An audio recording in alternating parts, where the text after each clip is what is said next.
The night after Margaret's funeral, my son-in-law raised his glass and said, "Finally, the estate is ours."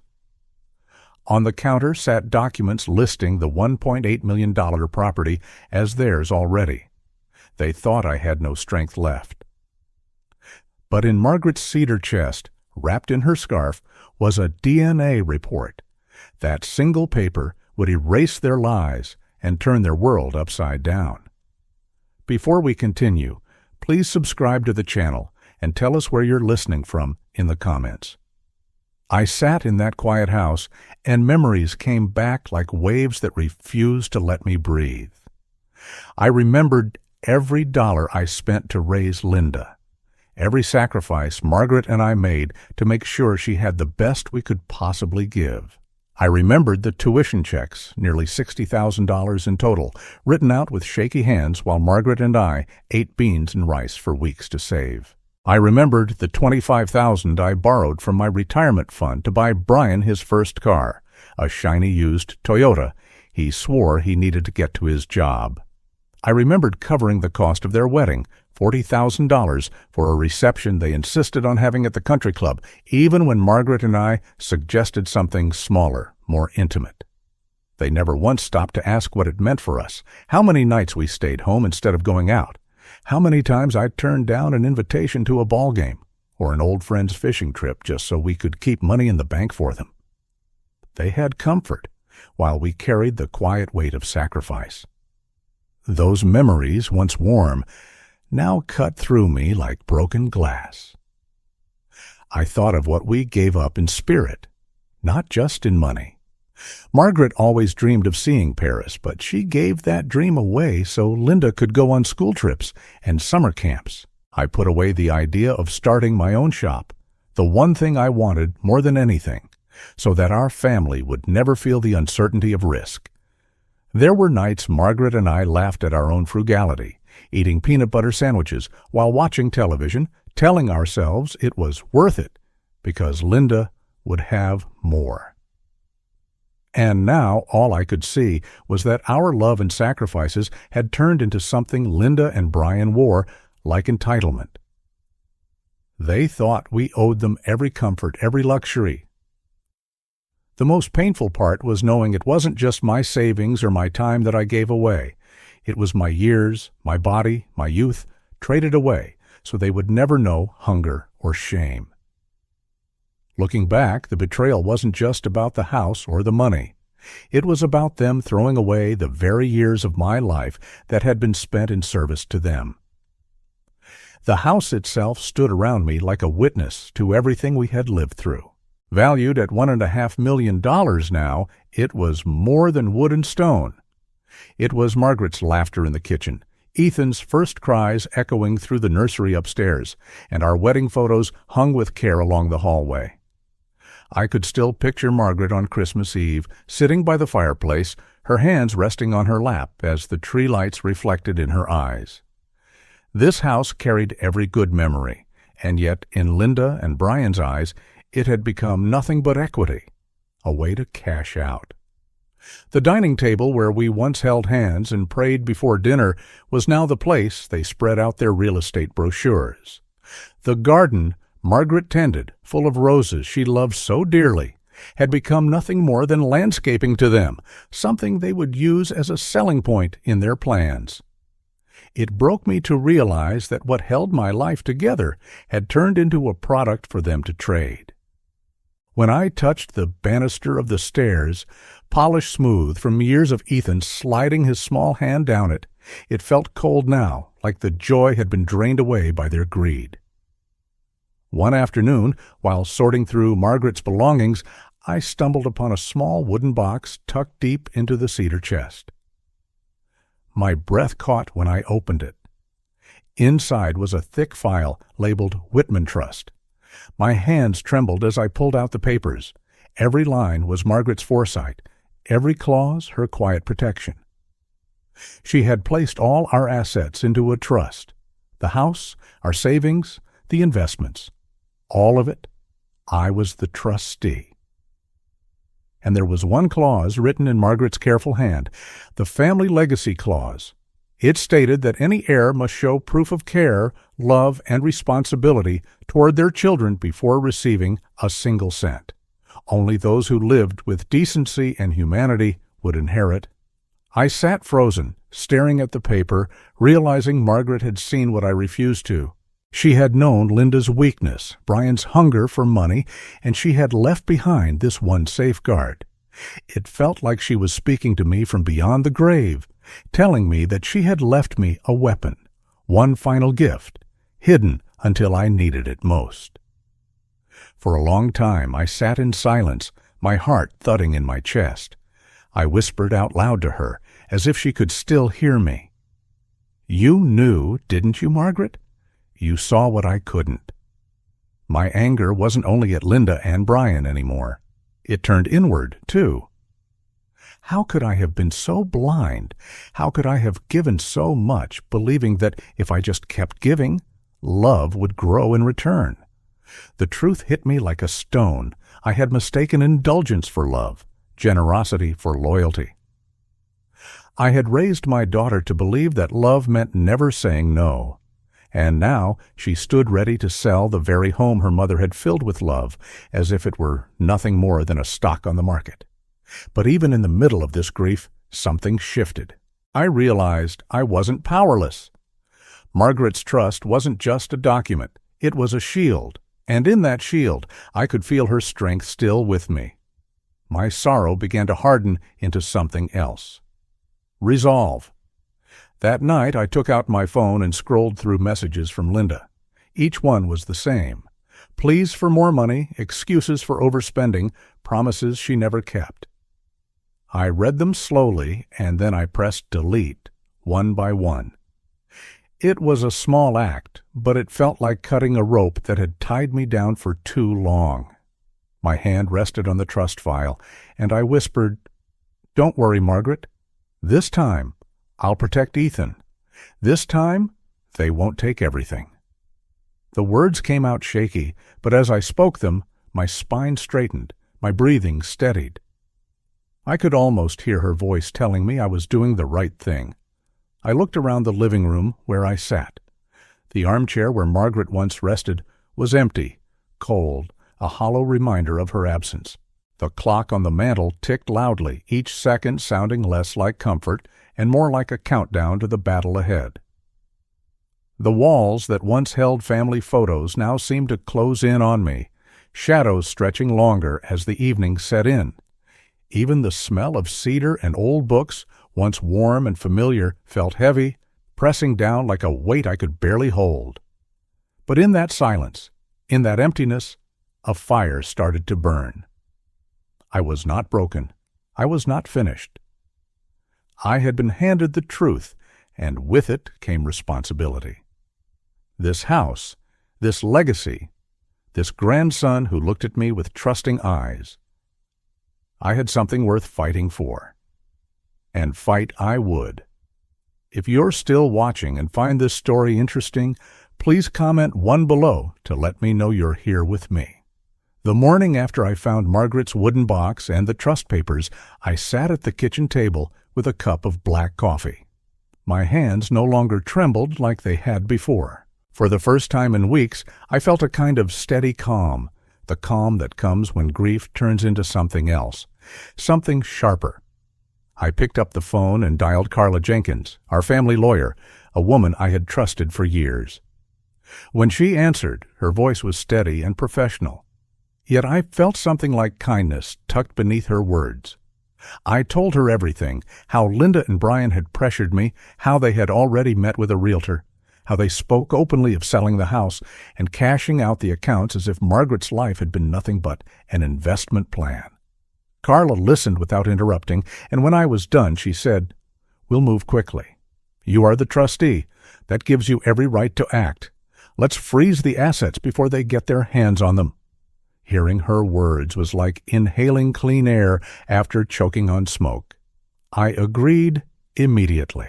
By that afternoon, I was sitting in her office, the heavy leather chair beneath me, no longer swallowing me whole. I signed the documents with a hand that was steady, the pen gliding without hesitation. The notary looked at me and said, "Congratulations, sir. You've just secured your legacy." I almost smiled. For once, I wasn't the weak one. For once, I had control. Walking out of the office that day, the winter air bit at my face, but it didn't feel cruel. It felt alive. I tucked the folder of documents under my arm like a shield. On my way to the bank, I remembered every time my voice had cracked, every time Linda looked at me like I was nothing but an old man to be shuffled aside. Those days were over. At the bank, I asked to speak with Mr. Harris, the manager who had known me and Margaret for years. He greeted me warmly, shook my hand, and led me into his office. The walls smelled of polished wood, and on his desk sat a small photo of his family. It hit me how even strangers seem to understand family better than my own daughter. He reviewed the trust papers carefully, then looked up at me and said, "Mr. Whitman, your wife was very wise. She built this to protect you. Don't let anyone tell you otherwise." The respect in his voice contrasted so painfully with the cold entitlement in Linda's. That contrast only made my resolve burn hotter. That night, Linda and Brian came by. They didn't know yet what I had done. They walked into the house with that same smug air, spreading papers across my dining table like businessmen closing a deal. Linda spoke first, her voice dripping with false sweetness. "Dad, once we sell the house, you'll be more comfortable. We'll get you set up somewhere quieter, and we'll handle everything else." I sat back, silent, listening. Brian chimed in, talking about potential buyers, about how much the market could fetch, about how he and Linda were already thinking of upgrades for their own home. I didn't interrupt. I didn't argue. I let them speak, let them reveal every corner of their greedy hearts. Watching them felt like watching actors on a stage, reciting lines they didn't realize had been written by their own vanity.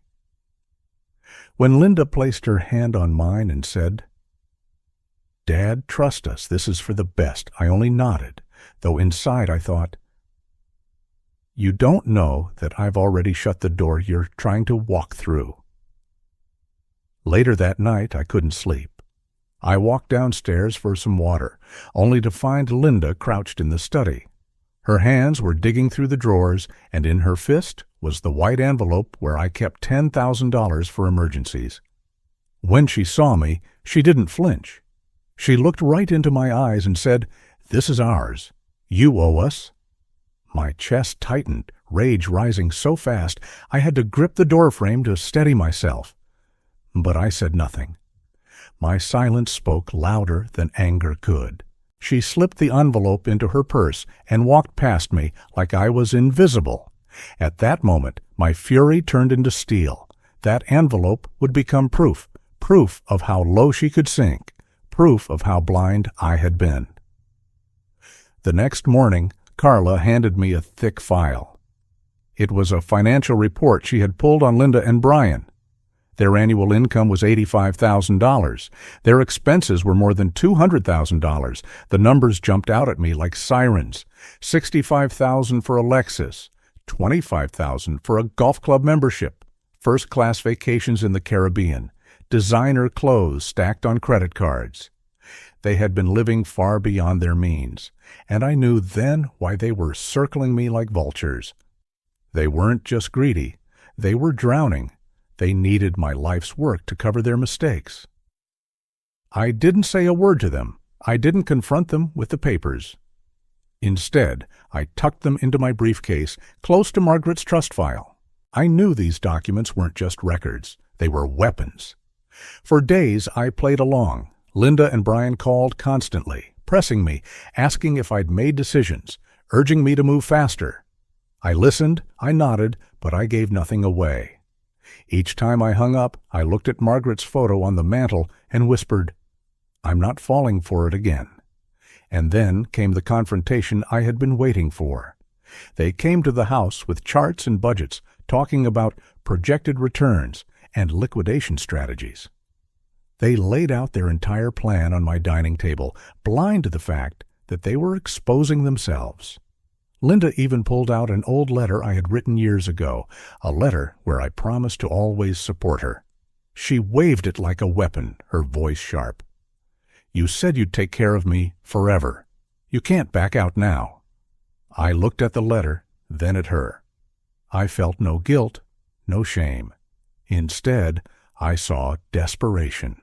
They have to dig through the past to justify their greed, I thought. That alone told me everything I needed to know. And then the moment came when I realized fate had placed another card in my hand. Carla called me one afternoon and asked me to come by her office. She had been doing some digging, not just on the finances, but on Brian himself. She pulled up a file on her computer and turned the screen toward me. There it was, in black and white. Brian had a pending lawsuit, unpaid debts, and worse, a history of fraudulent dealings with a failed investment group. My stomach clenched, but not with fear. It was power. This was the ace I hadn't expected, the secret Margaret could never have known. Now I held not just the trust, not just the financial reports, but proof of corruption. Proof that could shatter Brian's credibility in an instant. I left Carla's office with the papers in my bag, my steps lighter than they had been in years. That night, I zipped the documents into my case and placed it by the door. I whispered to myself, "They think I'm finished, but the game has only just begun." And for the first time in a long time, I smiled. Because I knew what was coming, I knew that in the next round, the truth would burn through every lie they had built. If you feel the weight of greed the way I do, comment just one word right now. Greed. If you're still watching and find this story interesting, please comment 2 below to let me know you're here with me. I woke before dawn and brewed coffee the way Margaret liked it, strong and simple, no sugar. The house was quiet, that deep kind of quiet that makes you hear your own breath. Today would not be quiet. Today was the day everything we built was going to be tested, laid out, and judged in the bright light of truth. I stood by the window and watched the street lamps blink off one by one. The world was waking up. So was I. I put the trust file in my worn leather briefcase, slid in the financial statements Carla had gathered, and tucked the little recorder into the inside pocket. I ran my hand across the kitchen table, where Margaret used to sit, and said softly, "Stay with me." It wasn't a prayer, it was a habit of love. By 9, I was driving downtown, the winter sun low and blunt on the windshield. Carla's office is on the 11th floor of a sandstone building with heavy doors and brass handles that always feel cold, no matter the weather. I rode the elevator up with a young couple holding hands, whispering about mortgage rates. I tried not to listen, but it struck me that even strangers holding a future together sounded kinder than my own blood did lately. The door slid open, and I stepped into the corridor that led to Carla's suite. The carpet is the color of old wine, the kind that stains and never lets go. Carla met me in the reception area with a quick nod and eyes that told me she was already 3 steps ahead. "We're ready," she said, and guided me toward the conference room. It is a long room with a city view, a table that seats 12, a tray of water and glasses in the middle. Everything composed and deliberate. The chair at the far end was mine today. I set my briefcase beside it and placed Margaret's photograph, just a small wallet print, face down inside the pocket of my jacket, close to my chest. I didn't need to look at her to feel her there. Linda and Brian were early for once. They came in together, holding a stack of folders like trophies. Linda wore a cream suit and a smile that didn't touch her eyes. Brian's tie was too bright for a serious meeting, a sign he'd chosen attention over judgment again. They took seats across from me without waiting to be invited. Linda's voice was light and false. "Dad, we appreciate you arranging this. We can finally make decisions without dragging it out." I let the words pass like wind over stone. Carla took her place at my right, opened a burgundy binder, and set a pen on top of her legal pad. She didn't smile at them. She didn't need to. Before we started, the receptionist showed two people who nodded to me with quiet respect. Mrs. Gable, my neighbor, came with careful steps, her winter coat draped across her arm. Dr. Evans followed, carrying a slim folder. He has been our family doctor for 3 decades. He stood a little behind Mrs. Gable, respectful, steady. Linda blinked at them, confused. Brian frowned. I folded my hands. The air in the room changed. The meeting was no longer just about numbers. It was about witnesses. Carla began with the kind of order that calms a courtroom and terrifies a liar. Thank you all for being here. Today we will review the administration of the Whitman Family Trust and the evidence relevant to its conditions. Mr. Whitman is the trustee. The beneficiary's eligibility is dependent upon the Family Legacy Clause. She said it simply, and the words fell into place like stones in a foundation. Linda leaned back, almost laughing. Brian flipped through his folder as if he were the one in charge and had just remembered a brilliant point he planned to make. Carla gestured gently. Mrs. Gable, if you would. The older woman moved to the end of the table, rested her hand on the chair back to steady herself, and spoke the way decent people speak when they wish they didn't have to say what they've seen. I live next door, she said, glancing at me, then back to Carla. Many times I saw the boy Ethan on the back steps in the cold, sometimes just in a sweatshirt. I kept thinking they'd call him in. Hours passed. He sat there alone. I almost called someone. I truly did. She looked down at her hands. I wish I had. Her voice trembled on that last sentence, then went quiet. Linda's smile vanished. Brian stared at the table. Carla thanked her and turned to Dr. Evans. He is not a dramatic man. He doesn't dress his words in emotion. He opened the folder and spoke in the same tone he used when he told Margaret and me years ago that we needed to cut back on salt. I examined Ethan 2 weeks ago. He is underweight for his age and height percentile. Blood work showed elevated cortisol. These findings are consistent with chronic stress.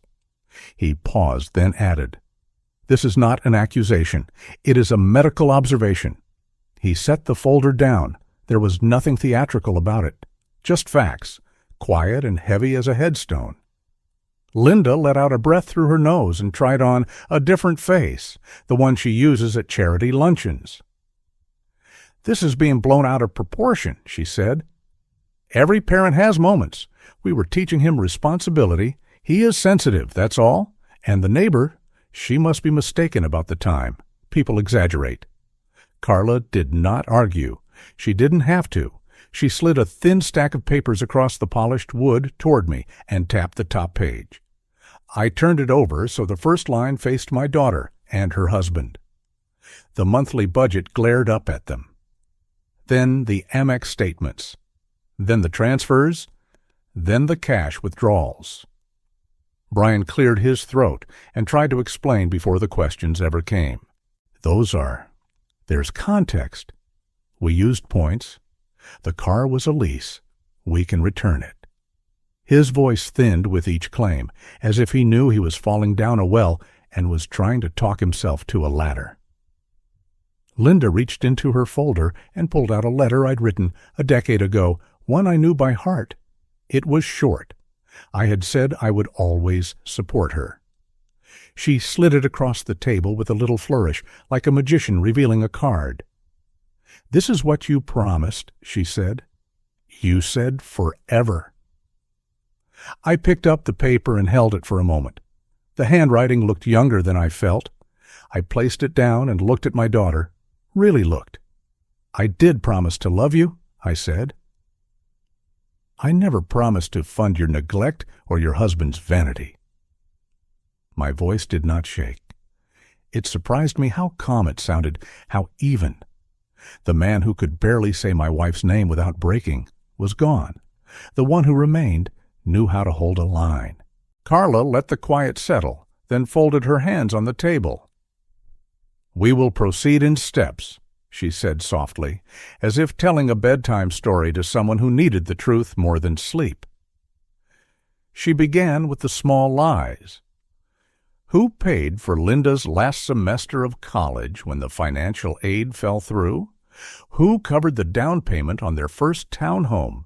Who wired $20,000 when the temporary work gap stretched into a year? With each line item came a receipt, a bank record, a notation written in Margaret's careful hand. Linda shrank a little with each page. Brian stopped flipping his folder. When the little lies laid the ground, Carla opened the door next door. Mr. Whitman is the trustee of a trust that includes the Maple Street property, valued at $1.6 million by recent appraisal, the investment accounts, and the cash reserves. She set the trust document on the table with the kind of gentleness reserved for sacred things. The family legacy clause requires evidence of care and responsibility toward one's children before any distribution may be considered. Her fingertip tapped the clause once, like a gavel. Linda laughed then, high and brittle. You can't use a clause like that to punish us. It's subjective. And anyway, the house is practically ours. Equity is equity. The word clattered in the room like a dropped coin. Carla's eyes didn't leave Linda's. Equity follows ownership.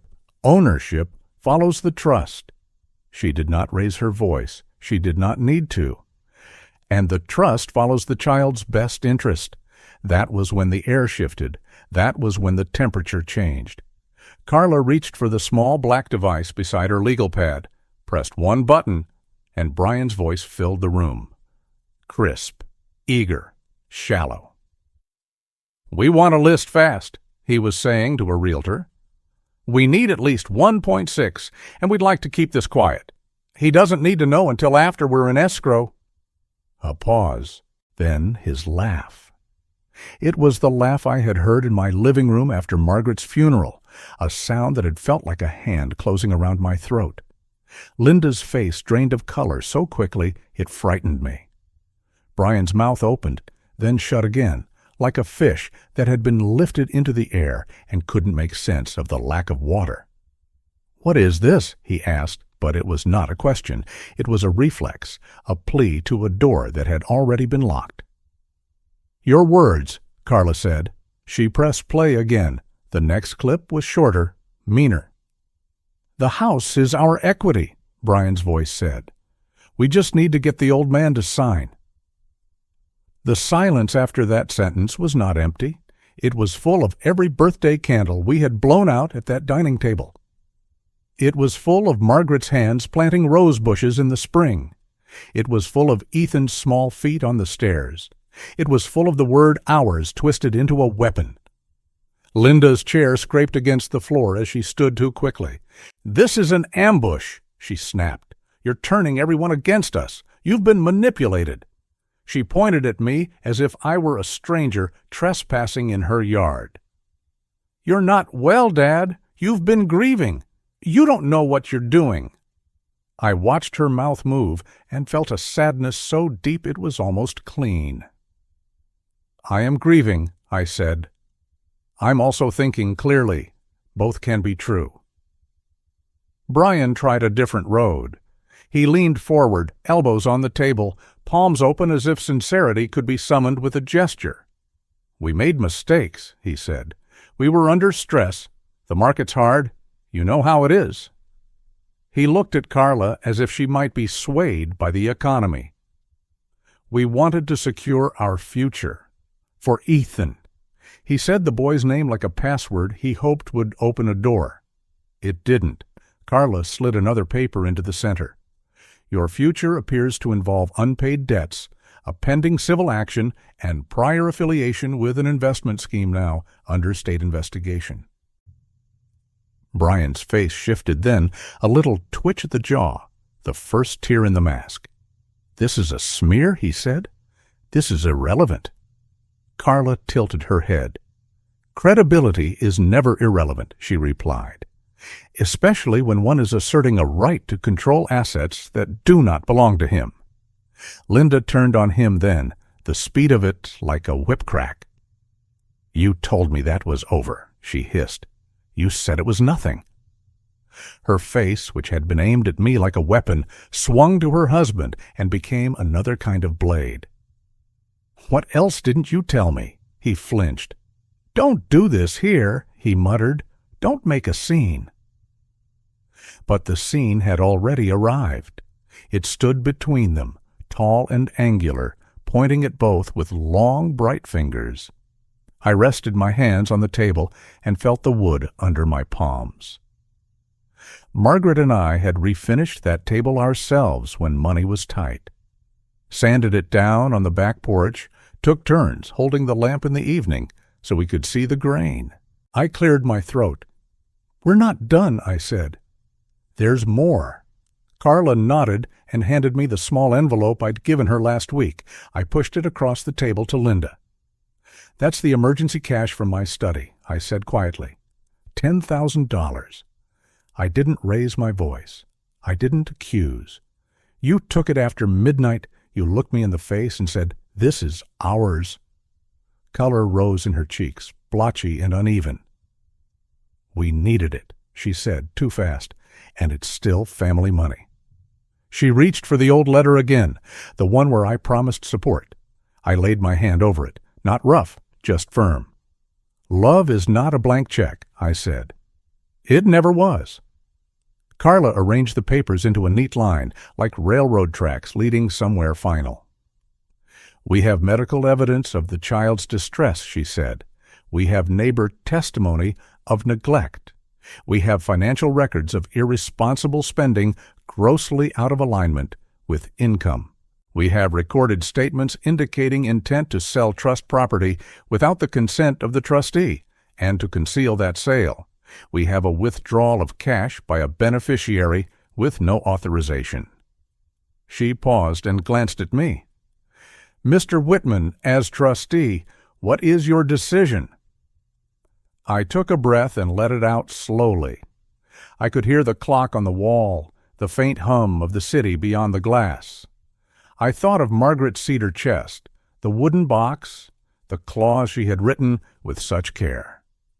I thought of Ethan sleeping on my couch last week, finally breathing soft and even, a child again.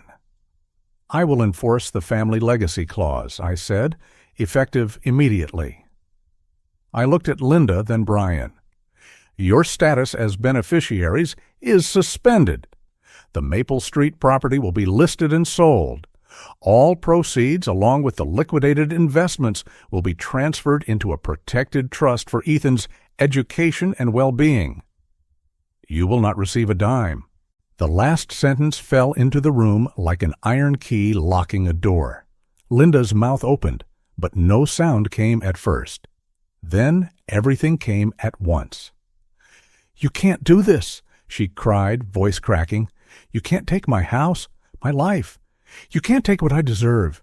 Mom wouldn't want this." The last sentence stumbled. She realized too late that this was Margaret's hand, that Margaret had wanted exactly this if it ever came to it. Brian pushed back his chair so hard that it hit the wall. He began to pace, words tumbling out without shape. "We'll appeal. We'll get our own lawyer. This is insane. You're senile." He stabbed a finger toward Carla. "And you, this is unethical." Carla did not blink. "You are free to obtain counsel," she said. "The trust is clear. The documentation is complete. The court will find the same." She slid a single-page letter across the table. "Here is formal notice of the freeze on distributions and the initiation of sale proceedings. Here is the account number for the Ethan Whitman Trust. The amount from the property sale is estimated at $1.5 to $1.6 million, depending on the offer. The current cash balance and investments total approximately $2.8 million. The trust will provide for Ethan's schooling, health, counseling, and reasonable needs through age 25, with distributions thereafter as outlined." She spoke of millions the way a surgeon speaks of minutes in an operating room, not to boast, but to measure the life that can be saved. The words $1.6 million rang out and hung there. Brian laughed once, a harsh bark. "You think you've won?" he said, but his eyes were wide in a way that looked like drowning. "You think you've humiliated us?" He turned to Linda. "Say something." She did. She said, "You lied to me," each word thrown like a stone. He swung back to her. "You used him," he hissed, jerking his chin toward me. "You've used him your whole life." The room tightened, and for a moment they forgot we were there. They forgot their audience. They showed each other their real faces. "You said the debts were handled," she said, voice shaking, not with sorrow, but with rage at the loss of a future bought on someone else's back. "You said the lawsuit was gone." He put both hands flat on the table, leaned in, and said through his teeth, "If you hadn't spent like a queen, we wouldn't need his money." They would have kept going if I hadn't lifted my hand. "Enough," I said. It wasn't loud. It didn't need to be. I stood, slow and steady, the way I used to stand to speak at church when the preacher asked for a testimony. "You think I did this to humiliate you?" I said, and for the first time my voice warmed with something like grief turned to mercy. "But humiliation is what you did to yourselves. I did this to protect a child and to honor a woman who saw the truth when I couldn't." I reached into my jacket and took out the small envelope Margaret had sealed before she died. I had found it inside the wooden box under the trust papers. I had not opened it until last night. I placed it in front of Carla, and she slid it with a letter opener, then handed the single page to me. I read aloud because some words deserve to be heard, not just seen. "If you're reading this, it means the clause was needed," Margaret had written. "It means love must stand firm.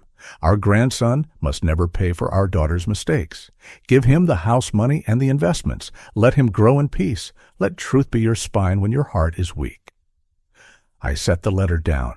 Linda's face crumpled in a way I had not seen since she was small and scraped her knee. For a breath, I saw the child who used to run to her mother's lap. Then the moment passed. She hardened again. Carla gathered the exhibits, each one sliding back into a folder with a finality that felt like earth settling after a deep shake. She asked if anyone had anything further to add for the record. Mrs. Gable lifted her hand a few inches. "I only want the boy safe," she said softly. Dr. Evans nodded. "He'll be all right with time," he added. "Children are resilient when adults choose them." It was the only blessing offered in that room. It was enough. We stood, chairs scraped. The city buzzed beyond the glass. Linda took a step toward me, as if to say something gentle, as if to try a different weapon. Pity. Then she stopped. She must have seen that the old tricks would not work here. Brian shoved his papers into his bag, the corners crumpling. He muttered something about calling a lawyer first thing in the morning, something about injunctions and temporary orders. Carla handed him a copy of the notice and said, "Your counsel may contact me directly." He wouldn't meet her eye. As they reached the door, I said the last thing I needed to say to them today. "You have 30 days to vacate the property," I said. "The sale will proceed. Do not remove fixtures or damage the home. Do not contact Ethan's school. All communication goes through counsel." The words were hard, but they were not cruel. They were a fence where none had stood. Brian threw me a look that could have cracked glass. Linda stared at her shoes. Then they were gone. The room exhaled. Carla touched my sleeve, not professionally this time, but the way a daughter might steady a father on a curb. "You did well," she said. I nodded and looked at Mrs. Gable, who looked at me as if I had done something brave. I'm not sure bravery is what it was. It felt more like finally standing up in a moving bus. I walked to the window and looked out at the city. Cars in lines, people carrying bags, a man in a blue jacket hurrying across the street with a coffee he didn't want to spill. Life keeps moving. Inside me, something eased, not joy, not yet, but a loosening of a knot that had been there so long I'd forgotten how it felt to breathe without it. I thought of the armchair in our living room, the one that had been cold for months. I thought of Ethan curled up in it last week with a library book, asleep before he knew he was tired. I thought of Margaret's hands. I said very quietly, "We did the right thing." On the way out, Carla handed me a thin folder. "This is the listing agreement draft and the court date for the protective order," she said. "I'll file by close of business." The words "close of business" sounded like the closing of a chapter. Not the whole book, but a chapter that needed ending. In the elevator, alone, I let my shoulders drop. I pressed my palm flat against the leather of the briefcase and felt the edge of the trust document through it. It felt like a spine. When the doors opened onto the lobby, I stepped out into the hush of marble and glass. Linda and Brian were in the far corner, whispering sharply. I heard my name. I didn't stop. I walked past the security desk, pushed through the brass doors, and into the ordinary light of a winter afternoon. All the way to the parking garage, I kept thinking about how many times I had been told I was too soft. How many times I believed that softness was a fault. It isn't, not when you learn where to place it. You don't put softness in the hands of people who will squeeze it for money. You put it where it belongs, into the life of a child, into neighbors who care enough to speak up, into doctors who tell the truth gently, into lawyers who set boundaries and call it love. Back home, I took off my coat and set the briefcase on the table. The house felt different, as if the walls could notice when a line had been drawn and breathe easier for it. I walked to the mantel and put Margaret's small photo back into its frame. I said it again, a little louder this time. We did the right thing. The clock ticked softly. Outside, somewhere down the block, a dog barked and then quieted, as if reminded that someone had come home. A few hours later, my phone buzzed with a message from Carla. Just 3 sentences. The freeze is confirmed. The listing timeline is confirmed. The protective order hearing is set. Clean words. Firm ground. I texted back a thank you and sat in the armchair where Margaret used to read. It did not feel cold anymore. I closed my eyes and saw Ethan running in the park, scarf flying, cheeks pink with winter air, the easy laugh of a kid who has begun to believe that tomorrow might be gentle. I know this is not the end. 30 days is longer than it sounds when you're the one enforcing it. There will be calls from lawyers, maybe a letter designed to scare me or to shake the edges of my resolve. But I am not who I was a month ago. My hands are steady. My voice knows how to land a sentence and leave it there. If they come to my door, they will find a fence they cannot climb. Sometimes, late at night, when the house is quiet enough to hear even the refrigerator hum, the old pain tries to come back, the kind that whispers I failed as a father because I did not teach my daughter better, because I poured love without teaching thirst. I let that voice speak for a minute, then I answer it. I say, I can't change yesterday, but I can protect tomorrow. And in that answer there is peace. If you have ever been told you are small, if you have ever been told your grief makes you weak, hear this: they were wrong. Grief can be a compass, truth can be a spine, love can be a fence, and sometimes the kindest thing you can do for a person who has lost their way is to take away the keys before they drive off a cliff with your family in the back seat. This is the part of the story where the camera would pull back and show the house in the soft light of evening. A porch light flips on. A kettle rattles once on the stove. There is nothing cinematic about it, really. Just a room where the air has changed because a line was spoken aloud and held. Just a man, older now, who has decided that the word no can be a gift. By the time I went to bed, the city outside had gone quiet again.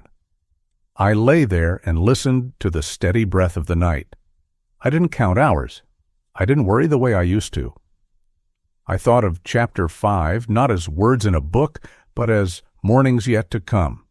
The sound of Ethan's laugh in the kitchen, the way he says, "Grandpa," when he wants me to look, the slow, good work of putting a life back in order without spectacle. Before I turned out the light, I wrote a line on a piece of paper and tucked it under the frame on the mantel, where I'd see it first thing tomorrow. They thought I was weak. Today they saw the consequence. It was not a threat. It was a record. It was the way a man marks a day when the tide changed. And if you're listening to this and you recognize the ache in what I've said, if you know what it is to be dismissed, to be used, to be told that your years mean less than someone else's plans, I want to ask you something simple. Feeling invisible hurts, doesn't it? If you believe every person deserves to be seen, to be respected, to be heard, comment one word for me right now: dignity. Now watch what happens when we choose it, and watch what we do next to make it real. If you're still watching and find this story interesting, please comment 3 below to let me know you're here with me. I woke the morning after the court's decision with a strange stillness in my chest. The storm had passed, but the debris was everywhere. The Maple Street house, the one Margaret and I had poured 40 years into, would be listed for sale within the month. Carla had sent me the final documents late the night before, a clean stack of papers that marked the official freeze, the sale authorization, and the transfer instructions. $1.5 million, maybe a little more depending on the offer, would flow directly into the Ethan Whitman Trust. For the first time in weeks, I slept through the night. When I woke, I realized the burden that had been sitting on my chest, the fear of losing everything, was gone. The house sold faster than I expected. Families came to tour it, their children running through the halls, their voices echoing against the walls that once held our own laughter. It hurt to watch, but it also felt like the house itself was eager to begin again, to be filled with joy instead of arguments and betrayal. When the final offer came in at just under $1.6 million, I signed the papers with steady hands. The proceeds moved into the trust account that would provide for Ethan's schooling, counseling, and, one day, his future as a man who knew stability instead of chaos. Carla handled every detail with precision. Each email she sent reminded me that the fight was truly over. Linda and Brian, unable to face the consequences, left the state quietly. Word came through a mutual acquaintance that they had rented a small apartment 2 towns over, then disappeared farther south. No forwarding address, no apology, just absence. I moved with Ethan into a modest apartment overlooking Riverside Park. The rent was manageable, the building sturdy, the view peaceful. Ethan took the small bedroom that faced the playground. Every morning he pressed his face to the glass to see if the swings were empty. I took the room near the kitchen, where the morning light poured across the table Margaret once loved. The apartment wasn't big, but it was ours, and it was free of shouting voices and slamming doors. It was free of schemes. It was safe. I taught Ethan how to add columns of numbers at that table using scratch paper and a stubby pencil. He beamed when he carried over correctly. In the afternoons, he chased a soccer ball across the grass with other kids, his laughter carrying to our balcony. Watching him run, free and unburdened, was worth more than any bank account I had ever signed for.